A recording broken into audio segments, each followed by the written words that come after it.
So today I am coming to you from my terrace, little casual sunglasses, t-shirt, because I'm out enjoying the sun. It's going to hit pretty close to 70 degrees today. And so I think 10 days in, we could all use a little sunshine. So I'm up here, there's some neighbors up here. There's a lady hanging up her laundry. There's people doing school. Some of the Nonas in the building are up here chatting, of course, maintaining their distance.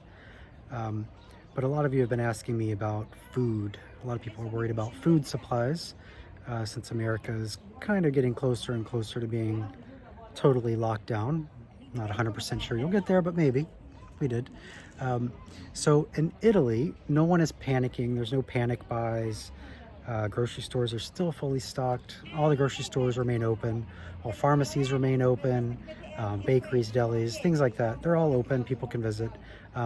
When we want to leave the house, though, we have to have a form that we print out, and we put our name on it, where we're from, where we live, the time we're leaving, and what we're doing. There's only a few things we're allowed to leave the house for, and one of those being getting food. And so yesterday they updated that form to also indicate that we are not quarantined, and we are not waiting test results for coronavirus. And if you lie about anything on these forms, you can pay a huge fine, and in some cases even get arrested. So we all have to follow the rules there. Some people have asked me too what we wish we had, what we wish we had stocked up on. And the answer is nothing. There's nothing that I wish we had more of because, like I said, stores are still open, and there's no threat of them closing down at this moment. That could change, of course. But the government has said that the grocery stores will stay open. And plus, we live in an apartment, don't have a pantry at all, just a couple little shelves and drawers. So it's not like we could have stocked up on a ton of stuff unless we just stacked it in a living area, which I guess that would work too. Something I wish we did have though, I wish we had a big Italian flag, because the 6 p.m. Sing-alongs that people have been doing in all the neighborhoods, it'd be kind of cool to drape that out the window during that. And maybe a big American flag too, since it's starting to hit you guys. Also, it would have been nice if we had a dog, because dog walking is allowed. And even though we can go out to the stores and stuff, it'd be nice to kind of have a dog as an excuse to stroll down the streets. So those are a couple things I wish we had. A lot of people have asked how we stay sane during all of this. And that's a difficult one because everybody will need different things. For me, the first week, I didn't sleep. There was so much breaking news, and I was following it along here in Italy and in America. And, with time zones, that makes things difficult. So that wasn't good. And I realized that 2 days ago. And so 2 nights ago, I slept 9 hours straight. And then last night I slept 11 hours straight. So I feel 100% better than I did.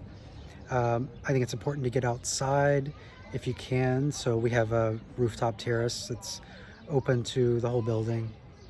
And especially on days like today when it's beautiful and sunny, it's good to come up here and just get out of the apartment. It's not too warm yet during the day, and we don't get a lot of sunshine in our apartment. But I've been opening the windows every day just to get some fresh air in, and that helps too. Helps with the sanity. Exercise is good, and I know a lot of people have exercise routines. Maybe you go to the gym, maybe you work out. I don't really do any of that. My exercise is mostly walking, because I walk 8 to 10 miles a day in Rome, and obviously I'm not doing that now. So I have to find other ways to get moving, because I looked at my walking tracker app the other day, and I'd walked half a mile by bedtime. And so that's a big difference from 2 weeks ago when I was walking 10 miles a day. So I have to stay motivated to exercise. And so today we came up to the roof, and the girls and I have walked around a little bit. There's the bells of St. Peter's, in case you missed those. So yeah, staying active, moving around. There's another thing that I would like to warn you about, and I'm not sure how many people this applies to, but at least in my case, you're probably at some point gonna think you have it. like maybe you cough and you're like, uh-oh, or you feel something and you're like, oh, this could be it. This could be the corona.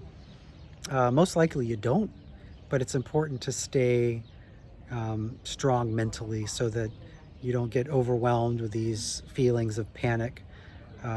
Because I think that a lot of people, even people that aren't hypochondriacs like me, in some cases like this, they might start to worry and think about things like that. What else have people been asking me? They've been asking me what I feel about church closures. The churches in Rome are still open, so we can go for confession, we can go for Eucharistic adoration, so that's nice.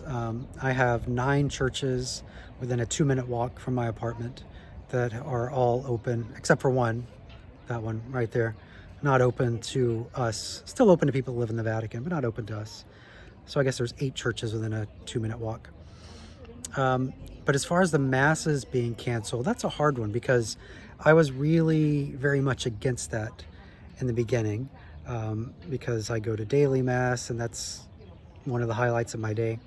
But I do get it. I get why public masses are not allowed right now, because if we're going to stop this, we have to prevent people from being close to each other. And that's kind of hard to do at a mass. Even if you avoid communion, if you skip communion, it's still hard, with the pews and the door handles and all that. So I still don't know where I stand. I can see both sides of it. I mean, I would love to still be going to mass, but we just can't do it right now. So we have to make do. So there are other ways you can follow along. You can watch live stream masses. I started praying the Roman breviary at Christmas, so that's helped me spiritually. You can pray as a family if you don't already do that. You could do things like that together. There are lots of people that are doing, rosaries on Instagram and Facebook Live. So, those are ways that you could stay spiritual during this moment. Nobody says you can't pray. You just can't go to mass right now. Other things people are wondering about is the quarantine. Is it working? I don't know if it's working. It'll take some time to see for sure. I do know that a couple days ago, Italy had its first kind of plateau in percentage of people that were sick. So the numbers are still going up, but the percentage kind of flattened out a bit. And who knows if that'll last. That could be just like a 1 or 2 day thing. But that was good news. I saw one hospital in Milan. All the nurses were crying because the ICU had 0 patients for the first time. Again, that's just one hospital.